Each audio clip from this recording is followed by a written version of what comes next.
Hey guys, Matty Miller, Pursuit Real Estate here. Hope you guys are doing well. And today we are talking for sellers in a buyer's market. We're specifically talking to sellers about how to sell in a buyer's market. Most of you may have followed. It's kind of a buyer's market here in Jacksonville, Florida. We're going to break down the things that need to happen if you want to sell in this market.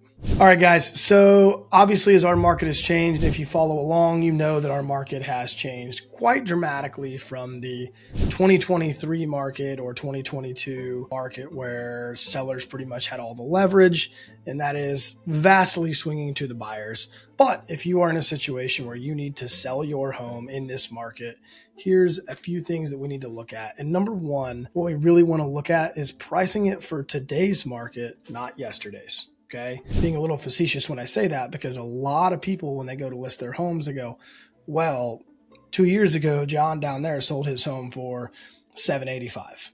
Okay. Well, hey, that's great. But that was 2 years ago. Much different market, different interest rates, different buying power, different concerns amongst people. So you really need to be very pointed in what your market in your neighborhood is calling for. So a couple different ways we do that. Number one, we're going to look at price per square foot of every home that's sold in your neighborhood and probably a couple neighborhoods outside of it, just to give that really in-depth look at, hey, what are homes in your area selling for? And the only thing that matters to me is what has happened in the last 6 months. If something happened a month ago, that probably carries more weight than even 6 months ago. So it's rapidly changing. So understanding that and trying to gather data on that is what we do. We're going to do an in-depth analysis of any single home that we list to try to figure out what those numbers really are. Here's the negative part. As a seller, you may not like those numbers, but as a listing agent at times, my job is not really to make sure that I'm, say yes to everything that you want. If you call another agent out there, they may very well say that, yeah, we can sell it for that price. When in realistic, they probably can't. Just being realistic in that situation and understanding the market goes a long way, and not wasting time and effort and money and frustration and stress and all those other things. Is that if you listen to your agent, the last probably agent you want to hire is the guy that says, yeah, we can do it for that. Yeah, I think we can do it for that. Yeah, I think we can do it for that. The yes man is a listing agent, probably not your guy or your gal, either way. So make sure that if you're going to talk with an agent about that, whether it's me or someone else, make sure that they understand what they're doing as far as market, understanding what's selling in the neighborhood, breaking down price per square footage, understanding what a comparable sale really is. I had an agent the other day that actually sent me, I asked them, hey, well, how did you value this house to sell? This particular agent sent me 3 listings, one of which had not sold. The other one was on a 1.3 acre lot, and ours, the house we were talking about, was on a 0.25 acre lot. So not really a comparable. And the other one was completely updated. This one wasn't either. So none of the 3 of which were technically comparables. I didn't get a great response from that one, but our buyers said, no thanks, see you later, and we moved on. With that being said, it is what it is. So understanding how to price your home is probably the most important factor 100% in today's market as a seller. The other side is presentation too. And this kind of goes with anything. And this isn't necessarily something that's groundbreaking, but if you have a home to sell, you got to make it presentable. If you need to put new flooring in, or you need to do some paint, or you need to replace some sod or whatever, those things need to be done.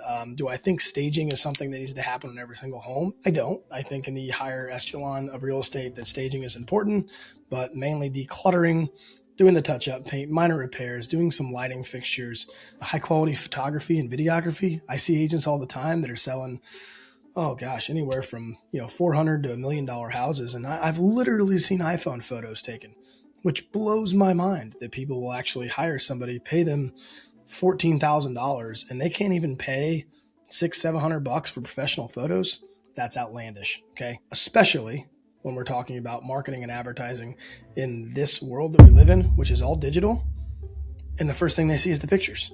Make the pictures pop, spend some money on it. Most agents use professional photographers.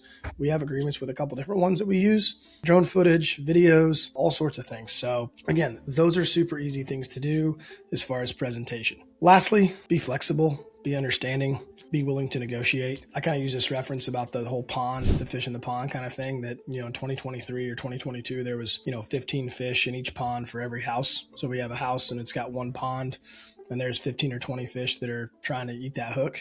In this particular one, there might be 2 fish that are trying to get that same hook. If you get an offer, you need to seriously consider trying to make that work. More often than not, the first offer you get in this market, not only in this market, but in any market, the first offer you get typically is going to be the best one most of the time. Not saying that it can't happen the other way, but most of the time that is true. So understand that it's not just the price you're negotiating on, it's the timing of things. Maybe it's closing costs, maybe it's home warranty or a rate buy down or something like that that may help the buyer. Be willing to do that. So being willing to negotiate is probably the thing that I think a lot of sellers are struggling with today, because over the last 5, 6, 7 years, they haven't had to. And that's been the market. And when they bought that home, they didn't get to negotiate. So now they're reluctant to negotiate with the buyer the next time around. And unfortunately, as much as this kind of sucks sometimes to say, is that not everybody wins in the real estate game. Sometimes timing is something that you can't control, and you might have bought at the peak and sold at a different time, which is what we're seeing happen a lot right now. A lot of people that bought their homes in 2022, 2023 are realizing that those homes may just not quite be worth what they paid for it. And that's a tough pill to swallow for a lot of people. And I think to have a candid conversation, if you're thinking about selling, be willing to talk with somebody that might tell you, hey, this isn't what I want to say, but this is the reality. And the quicker you understand the reality of the situation, the better off you're going to be in this market as a seller. If you guys have any questions, this is Matty Miller with Pursuit Real Estate.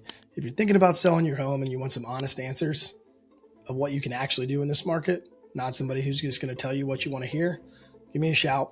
You guys know where to find me.